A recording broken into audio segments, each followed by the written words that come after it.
Okay, let's unpack this.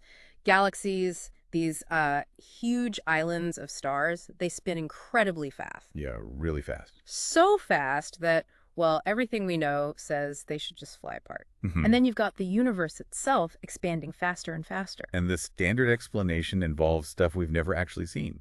Dark matter, dark energy. Exactly. It was pretty wild stuff, right? Thinking that most of the universe is invisible to us. What's really, striking is that these ideas, dark matter and dark energy, they've been central to cosmology for decades now. Right. But we haven't got that direct aha Yeah. detection for either one. Yeah. So it makes you wonder, are we missing something? Something big. That's precisely the rabbit hole we're jumping into today. Let's put the invisible stuff aside for a moment Okay. and look at this really radical alternative, quantized inertia, or chi for short. Proposed by physicist Mike McCulloch. And Oh, it's a completely different way of looking at these big cosmic puzzles. it really is. And thinking about chi, it isn't just, some abstract physics idea. It could fundamentally change how we think the universe works. Right, shake up the very foundations. Exactly. So your mission today, if you stick with us, and I hope you do, is to get a real handle on what chi is all about Understand why McCulloch thinks it could replace dark matter and dark energy. and explore the implications, which are, well, they're pretty mind-bending if it holds true. And don't worry, we're keeping the heavy math on the blackboard. Yeah, we're aiming for a clear overview, basically pulling from that great conversation Mike McCulloch had with Peter McCormack. On the Peter McCormack podcast, yeah. We'll unpack the key ideas they talked about. Okay, so where do we start? The galaxies. Let's start right there. How galaxies spin. Seems simple, but it leads to this huge problem. The dark matter problem. So what really jumped out at you from the source about this galactic spin thing? Well, the way McCulloch lays it out, you look at a galaxy, you count up all the stars, the gas, everything you can see. Right, the visible stuff. Yeah. And you calculate its gravity. But it's just not enough. Not nearly enough to explain why stars way out on the edges are moving so incredibly fast. They should be flung off like water from a spinning tire, right? But they aren't. Exactly. Standard gravity, Newton's laws, they just don't work based on the visible matter alone. That's the gap dark matter was invented to fill. This invisible stuff, this gravitational glue making up most of the galaxy's mass. Supposedly, yeah. But here's the kicker, and it's a big one. We haven't found it. Not a shred of direct evidence. Decades of searching, billions spent on detectors. Nothing. Zero confirmed dark matter particles. It's still purely hypothetical. And that lack of evidence, that's got to be frustrating for physicists. It definitely opens the door for alternatives. Absolutely. It's why people started looking elsewhere. Which brings us to one of the early ideas, MOND. Right, modified Newtonian dynamics. What was the thinking behind MOND? MOND came along in the 80s, proposed by Mordechai Milgram. And the idea was, well, maybe gravity itself changes. Changes. Maybe Newton's laws aren't quite right at really, really tiny accelerations, like the kind you find way out in the galactic fringes. So gravity gets a bit stronger when things are moving super slow and are far apart. Sort of, yeah. It Yep. tweaked the formula. And actually, MOND works surprisingly well for predicting galaxy rotation curves. Lots of them. But it had a problem, right? Its main issue, initially at least, was it didn't really explain why. Why would gravity change like that? Felt a bit like just changing the rules without a deeper reason. Okay, so we got galaxies spinning too fast, we've got invisible dark matter we can't find, and MOND, which modifies gravity but lacked a why. A perfect setup for a new idea. Enter quantized inertia, chi. This sounds like the potential game changer. So what's the absolute core idea? The really fundamental shift with chi is how it thinks about inertia, an object's resistance to changing its motion. Yeah, basic physics. Stuff likes to keep doing what it's doing. Well, Chi says inertia isn't some built-in property of mass itself. McCulloch argues it actually emerges from an interaction with the quantum vacuum. Whoa. Okay, the quantum vacuum, is that just empty space? Not exactly empty in the quantum sense. It's fizzing with activity, tiny virtual particles popping in and out of existence constantly, like a subtle quantum fuzz. Okay. And McCulloch's idea is that when an object accelerates, it interacts with this quantum fuzz unevenly. And that imbalance is what we experience as inertia. Okay, that's a lot to take in. You mentioned an analogy, something about a boat. Help me picture this. Right, the boat analogy. Imagine a boat on a choppy sea, waves hitting it from all sides. Okay. Now, suppose you put a sort of shield, or a skirt, as McCulloch calls it, on one side of the boat. And this skirt dampens the waves on that side only. So smaller waves on one side, bigger waves on the other. Exactly. What happens, the bigger waves on the unscreened side will push the boat, right? Yeah, it gets shoved sideways. That imbalance, that push from the stronger waves, Hmm. that's the analogy for inertia in chi. Yeah. Acceleration creates an imbalance in how the object interacts with the quantum vacuum. So acceleration is the key. And this involves Unruh radiation and horizons. That sounds like black hole stuff. It borrows concepts from there, yeah. Yeah. Let's break it down. First, Unruh radiation. It's a weird prediction from quantum field theory. Go on. It says if you accelerate, you perceive the space around you as being slightly warm, filled with thermal radiation. Wait, really? If I'm in a rocket accelerating hard, space feels warm, but someone floating nearby feels nothing. Precisely. The faster you accelerate, the warmer it appears to you. It's observer-dependent. Pretty strange, right? Mind-bending. Okay. What about the horizons? So acceleration also creates a kind of information boundary, a horizon behind you, in the direction opposite your acceleration. Like an event horizon. Similar concept, yeah. Information from beyond that horizon can't reach you instantly because you're accelerating away from it. Think of it like outrunning the news from behind you. Okay, I think I'm following. Accelerating creates warmth and a horizon behind me. And here's the absolute key insight for G. McCulloch proposes that this acceleration horizon acts like that skirt on the boat. It blocks or dampens some of the Unruh radiation coming from behind you. Ah, so it creates an imbalance in that radiation. Exactly. Less Unruh radiation pushing you from behind because the horizon blocks it, but the full amount pushing against your direction of acceleration from the front. So there's a net push backwards against the acceleration. Precisely. And that net backward push is inertia, according to Chi. So inertia isn't just passive resistance, it's an active pushback from the universe caused by acceleration and these horizons blocking quantum radiation. That's the essence of it. And the really neat part is McCulloch showed mathematically that this model, this damping of Unruh waves by horizons, actually predicts the inertial mass we observe. It gives a physical mechanism for inertia. Okay, my brain is definitely being rewired here. But Yeah. how does this solve the spinning galaxy problem? How does dark matter disappear? This is where it gets really elegant. According to Chi, inertia isn't fixed. It depends on acceleration. Now, think about stars way out at the edge of a galaxy. They're orbiting, but their acceleration towards the galactic center is incredibly tiny, almost zero. Barely accelerating at all compared to us on Earth or even planets. Exactly. And at those extremely low accelerations, something crucial happens to the Unruh waves. Their wavelengths become enormous, cosmic scale even. Okay, really long ways. So long that the acceleration horizon basically dissolves. It can't form effectively because the waves are just too big compared to the acceleration. The horizon disappears, so like the skirt falling off the boat. Good analogy. And if there's no horizon to dampen the Unruh waves from behind, Then there's no imbalance. right, no imbalance, no pushback. According to Chi, at these ultra-low accelerations, inertia dramatically decreases. It almost vanishes. Wait, inertia just fades away for those stars. Seriously. It sounds radical, I know. But if their inertia drops, they don't resist the outward fling, the centrifugal force, nearly as much. So the normal gravity from the stars and gas we can see is suddenly enough to hold them in orbit, even at high speeds. Exactly. Because their resistance to changing direction, their inertia is so much lower than we assumed. No need for dark matter's extra gravity. Wow, okay, that is a clever way around the problem. And you said it's not just galaxies. What about the Pioneer spacecraft? They were acting weird too. Yeah, the Pioneer anomaly. Another long-running puzzle. Pioneer 10 and 11 launched back in the 70s. Right. As they flew out past the planets, they showed this tiny, unexplained acceleration back towards the sun. Very slight, but persistent. And Chi explains that too, with the same idea. That's the claim. The spacecraft were out in deep space experiencing extremely low acceleration. So, just like the stars of the galaxy edge, Chi predicts their inertia would be slightly reduced.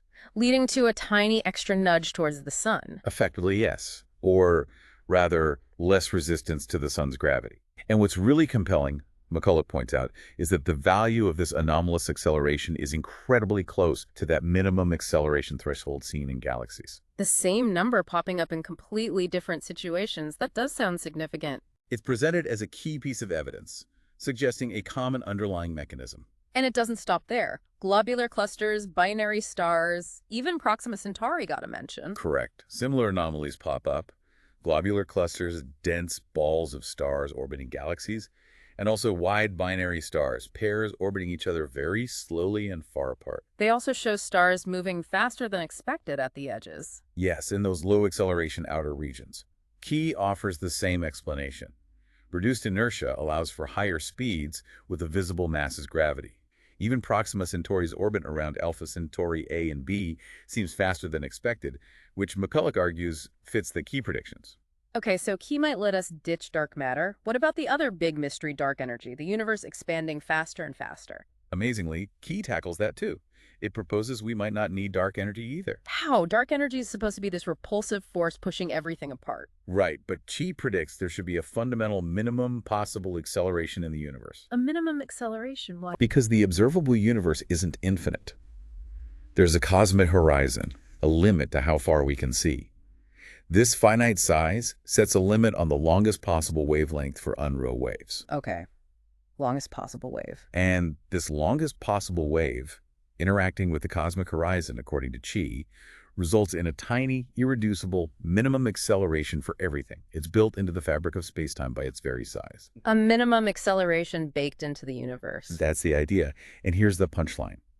The value of this minimum acceleration predicted by Key turns out to match, quite precisely, the observed acceleration of the universe's expansion that we currently attribute to dark energy. So, hold on. If Key is right, the universe isn't actually accelerating its expansion because of some weird energy. It might just be exhibiting this baseline minimum acceleration that's always there due to Chi and the cosmic horizon. So what looks like acceleration is actually just the normal behavior of inertia at the biggest possible scales. Exactly. Yeah. The expansion itself might just be coasting, but everything has this tiny inherent key-based acceleration, which we've misinterpreted as dark energy pushing things apart faster. Okay, this changes everything if it's true.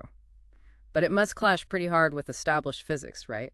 What are the big conflicts? Oh, absolutely. It throws a major wrench into some foundational principles.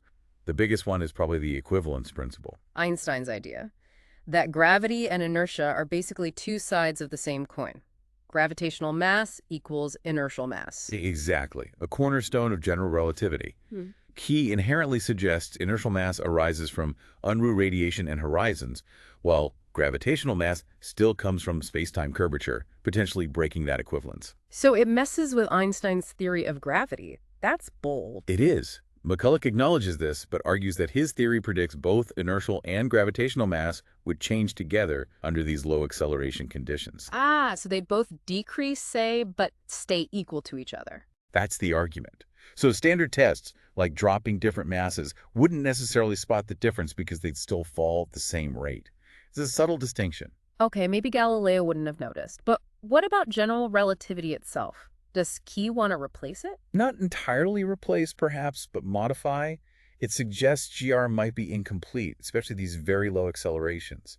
Maybe Einstein's curved space-time isn't the full picture in those regimes. A new form of relativity might be needed. And Newton's laws. Even those aren't safe. Not completely. Key slightly modifies the first and second laws. Newton's first law, constant velocity, unless acted on by a force. Right. Key implies perfectly constant velocity might not exist. Because of that minimum acceleration from the cosmic horizon, everything always has this tiny, tiny acceleration, even in deep space. So nothing can ever be truly perfectly still or moving at a perfectly constant speed. That seems to be the implication. Yeah. An incredibly small acceleration, about 2 times 10 to the minus 10 meters per second squared.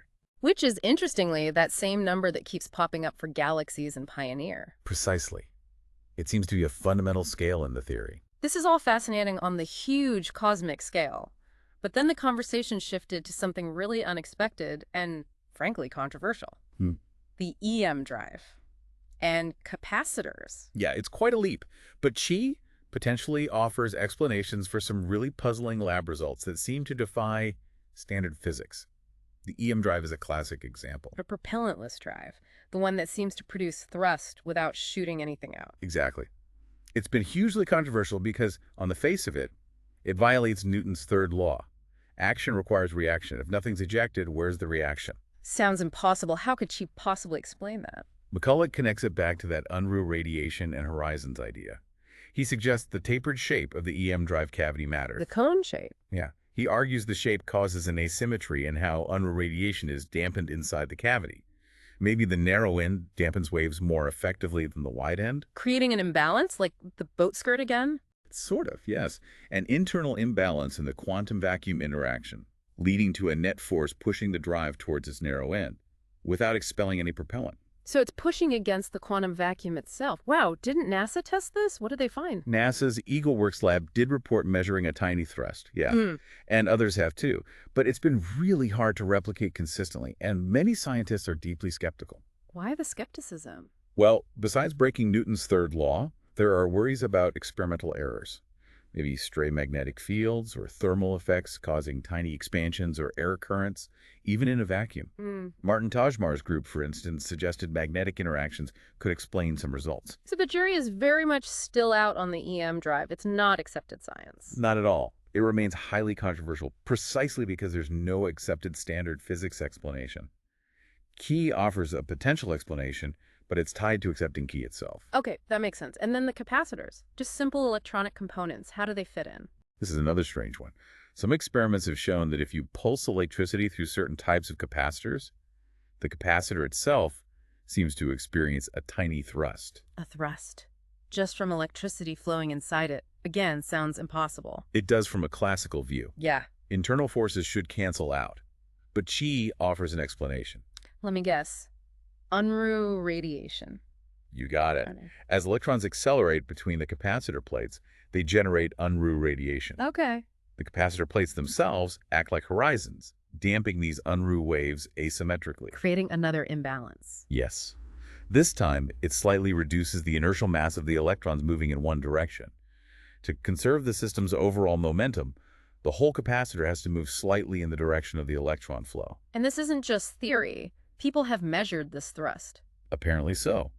The source mentioned researchers like Becker and Bott finding thrusts that matched McCulloch's Chi predictions quite well, crucially without needing to fiddle with any parameters in the theory. No fudge factors. Right. And later tests in vacuum by Ivo Ltd seem to confirm it, ruling out air currents. There was even a mention of a lost satellite test, hinting at space-based experiments. So if this is real, propellantless propulsion might actually be possible. Maybe not the EM drive, but capacitor thrusters. That's the tantalizing prospect. It could revolutionize space travel. The source even threw out that idea of reaching Proxima Centauri in maybe 15 years. That's incredible compared to thousands of years with current tech. It's a huge if, of course. Yeah. These are small effects, and scaling them up is a massive engineering challenge. But the potential is certainly there, according to Chi. Okay, this all sounds revolutionary, almost too good to be true in some ways, which probably explains the resistance it's faced, right? The source mentioned McCulloch being essentially banned from the RSCIF preprint server. Yeah, that's a pretty strong indicator of the pushback. Any theory that challenges bedrock principles like relativity and standard cosmology is going to face intense scrutiny and skepticism. Understandable. And without that slam dunk, easily repeatable proof that convinces everyone, it's hard to overcome that inertia.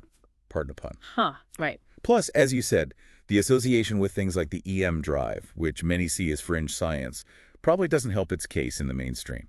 Guilt by association, almost. It can work that way sometimes. Yeah. And you have to remember, scientists build careers on existing models. Paradigm shifts are inherently disruptive. Though the source did suggest some astrophysicists might be more open to alternatives privately than they let on publicly. So it's not universal rejection, maybe, just caution. It sounds like that classic struggle new scientific ideas often face. Galileo, Copernicus. There's definitely a historical pattern. Resistance is normal, even healthy to a degree in science. It forces ideas to be rigorously tested. The critique from Brian Koberlein mentioned in the source hits on some specific scientific objections. What were those? Things like claims that Chi misinterprets or misapplies established concepts, like the Unruh effect, needing more rigorous math, and the criticism that it feels like a hodgepodge, just sticking different ideas together, like the Unruh effect, Casimir effect, inflation. Kind of patched together. That's the criticism. But McCulloch has a strong counter to that specific point. Which is? He stresses that Chi, unlike dark matter models or even MOND, has no adjustable parameters. It makes predictions directly from its core assumptions without needing to tweak numbers to fit the data. He sees that as a major strength. Okay, that's a fair point. No arbitrary knobs to turn. Exactly. So beyond rewriting cosmology and maybe giving us space drives, the discussion took an even stranger turn. The universe as a simulation. What was that about? Yeah, that was McCulloch drawing an analogy, really, based on his son playing Minecraft. Minecraft, seriously? Yeah. He noticed how, in a game, if things get too complex, the processing slows down, causing lag or weird effects. He uses that as an analogy for relativistic effects, like time dilation. Maybe, he muses, the universe behaves as if it has underlying processing limits. Like the speed of light being a maximum speed limit isn't just arbitrary, but maybe reflects some fundamental information processing constraint.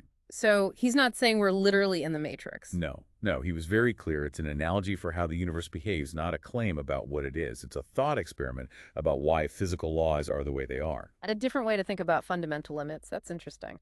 And it ties back to space travel again. Well, the potential for key-based propulsion, if real, is the main link. Getting rid of the need for propellant mass makes interstellar travel vastly more feasible.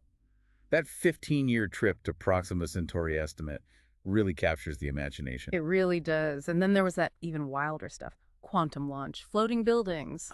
Yeah, that's really pushing the theoretical limits of the idea. Speculating about manipulating unruh waves at tiny scales to maybe counteract gravity directly. So like anti-gravity. In principle, maybe. But that's pure speculation based on the theory.